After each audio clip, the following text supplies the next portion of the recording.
Trump की table पर 4 top secret file रखी हुई हैं। ट्रम्प को तय करना है कि वो चारों फाइल में से कौन सा प्लान ईरान पर एक्टिव करने वाले हैं। ये चारों फाइलें ईरान ही नहीं, खाड़ी के कई देशों का फ्यूचर डिसाइड करने वाली हैं, क्योंकि इनमें से एक फाइल में परमाणु युद्ध का भयानक प्लान भी लिखा हुआ है।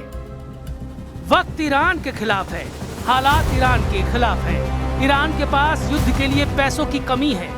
ईरान के पास अमेरिका जैसे विनाशकारी हथियार भी नहीं है, मगर फिर भी ईरान झुकने को तैयार नहीं। फिर भी ईरान ट्रम्प की आंख में आंख डालकर बात कर रहा है। ईरान ने ट्रम्प को युद्ध में होने वाले नुकसान का ट्रेलर दिखाकर भड़काया है। इसलिए ट्रम्प ने फिलहाल ईरान पर नए सिरे से रणनीति बनानी शुरू कर दी है। प्रेसिडेंट ट्रम्प की फेवरेट प्रवक्ता कैरोलिन लेविट ने जानकारी दी है कि अभी अमेरिका ने सारे ऑप्शन खोल रखे हैं। मतलब अमेरिका ने ईरान पर युद्ध का प्रेशर पहले से बढ़ा दिया है। So the president and his team are closely monitoring this situation, and all options remain on the table for the president. Trump ने ईरान को 4 ऑप्शन दिए हैं, उनमें से एक युद्ध का है। बाकी 3 क्या हैं, इन्हें भी जानेंगे। लेकिन उससे पहले ये जान लीजिए कि ईरान बैकफुट पर है। ईरान ने ट्रम्प को खुश करने के लिए ठोस कदम उठाने शुरू कर दिए हैं। व्हाइट हाउस का दावा है कि ट्रम्प की धमकी से डरकर ईरान ने 800 लोगों की फांसी टाल दी है। ईरान में हिंसक प्रदर्शन के आरोप में अब तक 1800 गिरफ्तारियों की रिपोर्ट आई है। मीडिया रिपोर्ट्स के मुताबिक इनमें से 800 को ईरान के चीफ जस्टिस जल्द से जल्द सजा देने का मुकदमा शुरू कर चुके थे। लेकिन ट्रम्प ने धमकी दी कि एक भी प्रदर्शनकारी को फांसी दी गई तो ईरान तबाह हो जाएगा।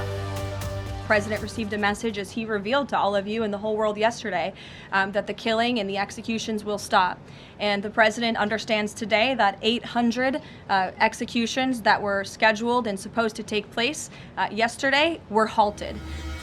ईरान पूरी कोशिश कर रहा है कि ट्रम्प का गुस्सा किसी भी तरह से शांत किया जाए, लेकिन सुपर पावर है कि गियर बदलता जा रहा है। अमेरिका के जंगी हथियार ईरान की तरफ तेजी से बढ़ रहे हैं। न्यूयॉर्क टाइम्स ने अपनी एक रिपोर्ट में बताया है कि ट्रम्प को ईरान पर फिलहाल हमला नहीं करने का सुझाव पीएम नेतन्याहू ने दिया है। इजराइल के पीएम और ट्रम्प के बीच हुई फोन पर बातचीत की पुष्टि व्हाइट हाउस ने भी कर दी है। नेतन्याहू ट्रम्प की हॉटलाइन पर हुई बातचीत का पूरा ब्यौरा अब तक सामने नहीं आया, लेकिन जो बातें पुख्ता तौर पर बताई जा रही हैं, वो ये हैं कि इजराइल ईरान से सीधे युद्ध के लिए तैयार नहीं है। इजराइल जून 2025 में ईरान से हुए युद्ध में भी भारी नुकसान झेल चुका है। तब ईरान ने हजारों मिसाइलों से इजराइल को दहला दिया था। हालांकि अमेरिका और खाड़ी देशों ने मिलकर ईरान की मिसाइलों की मार से इजराइल को बचाने की पूरी कोशिश की थी, लेकिन इस बार ईरान ने धमकी दी है कि अगर अमेरिका ने उस पर हमला किया तो वो इजराइल को मिसाइल धमाकों से बर्बाद कर देगा। इसलिए इजराइल अभी अपनी तैयारी करना चाहता है, क्योंकि ईरान पर अमेरिका के हमले के विरोध में खाड़ी के 4 मजबूत देश भी खुलकर सामने आए हैं। अमेरिका के सहयोगी देश कतर, सऊदी अरब, ओमान और मिस्र ने ईरान पर युद्ध थोपे जाने का विरोध किया है। ये देश इजराइल पर आरोप लगा रहे हैं कि अमेरिका को ईरान के खिलाफ भड़काकर नेतन्याहू खमेनेई से बदला लेना चाहते हैं। ईरान अमेरिका वॉर टेंशन के बीच इजराइल पर एटमी टेस्ट करने का शक भी जताया जा रहा है। इसके पीछे इजराइल के नेगेव रेगिस्तान में 15 जनवरी को सुबह 9 बजे आया भूकंप माना जा रहा है। ये वही इलाका है जिसे इजराइल की सीक्रेट एटमी साइट कहा जाता है। नेगेव डेजर्ट में 4.2 तीव्रता के भूकंप से जब धरती डोली तो उसका असर 100 किलोमीटर दूर तक महसूस किया गया। रिक्टर पैमाने पर 4.2 तीव्रता का भूकंप मध्यम तीव्रता वाले परमाणु बम परीक्षण के बराबर ही होता है। ऐसे में अंदाजा लगाया जा रहा है कि इजराइल ने ईरान से टेंशन के बीच गुप्त परमाणु धमाका कर डाला है।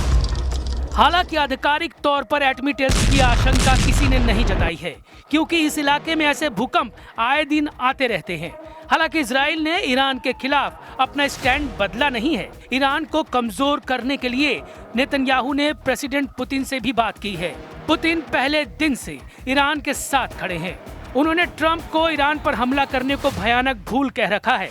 प्रेसिडेंट पुतिन ने नेतन्याहू से पहले ईरान के राष्ट्रपति पेजेश्कियान से भी फोन पर बात की है। पुतिन ने ईरान के मामले में मध्यस्थता करने की पेशकश की है।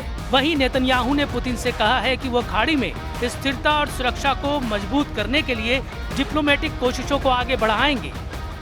Помощь не только Ирану, но и всему региону и делу региональной стабильности и мира Россия оказывает и сейчас, вот в том числе и благодаря президентской активности, которая направлена на то, чтобы способствовать деэскалации напряжения. इजराइल जिस स्टाइल के लिए कुख्यात है वो उससे अलग रुख अपनाए हुए है। इसकी वजह प्रधानमंत्री बेन्यामिन नेतन्याहू की कुछ मजबूरियां हैं। वो 7 फ्रंट पर लड़ाका ग्रुप से युद्ध लड़ रहे हैं। ऐसे में ईरान से सीधा युद्ध उन्हें मुश्किल में डाल सकता है। इजराइल अपनी तैयारी करने के लिए वक्त लेगा। इजराइल बुलेट प्रूफ प्लान के साथ दुश्मन से लड़ता है, लेकिन ट्रंप के पास कोई मजबूरी नहीं। उन्हें भड़काने वाले लोगों की भी कमी नहीं। ईरान के निर्वासित प्रिंस रेजा पहलवी इसमें सबसे आगे हैं। उन्हें अब भी उम्मीद है कि सुप्रीम लीडर खमेनेई का तख्ता पलट होगा। रेजा पहलवी खुशहाल ईरान बनाने का वादा आवाम से कर रहे हैं। Under the yoke of the Islamic Republic, Iran is identified in your minds with terrorism, extremism, and poverty. The real Iran is a different Iran, a beautiful, peace-loving, and flourishing Iran. Iran में Khamenei सरकार के खिलाफ जब से हिंसक प्रदर्शन शुरू हुआ है, तब से रेजा पहलवी उसे हवा दे रही हैं। रेजा पहलवी के भाषण के कई वीडियो वायरल हो रहे हैं, जिसमें वो ईरान की कट्टर हुकूमत को उखाड़ फेंकने की अपील अवाम और सेना से कर रहे हैं। ईरान के निर्वासित क्राउन प्रिंस रेजा पहलवी अमेरिका में हैं। रेजा पहलवी ईरान में 1979 में हुए तख्ता पलट से 2 साल पहले ही अमेरिका चले गए थे। पिता की मौत के बाद 31 अक्टूबर 1980 को रेजा पहलवी को शाह बनाया गया था। 20 साल में क्राउन प्रिंस बनने के बाद रेजा पहलवी ने कई बार ईरान में पकड़ मजबूत करने की कोशिश की है, लेकिन अब की बार उन्हें यकीन है कि सुप्रीम लीडर अली खमेनेई को वो गद्दी से हटाने में कामयाब हो सकते हैं, क्योंकि प्रेसिडेंट ट्रंप भी रेजा पहलवी को अच्छा आदमी कह चुके हैं। ट्रंप के पास ईरान में सुप्रीम लीडर अली खमेनेई का ताज रेजा पहलवी को सौंपने का सॉलिड बहाना है। अगर अमेरिका ने ईरान पर हमला किया तो तख्ता पलट के बाद ईरान में फिर से राजशाही रिटर्न हो सकती है। ट्रंप के तेवर बता रहे हैं कि वो ईरान में बदलाव चाहते हैं। उन्हें ईरान के धर्म गुरुओं की सरकार पसंद नहीं है। प्रदर्शन और हिंसा तो सिर्फ बहाना है। ट्रंप जब पहली बार अमेरिका के राष्ट्रपति बने थे, तब से वो ईरान से खफा है।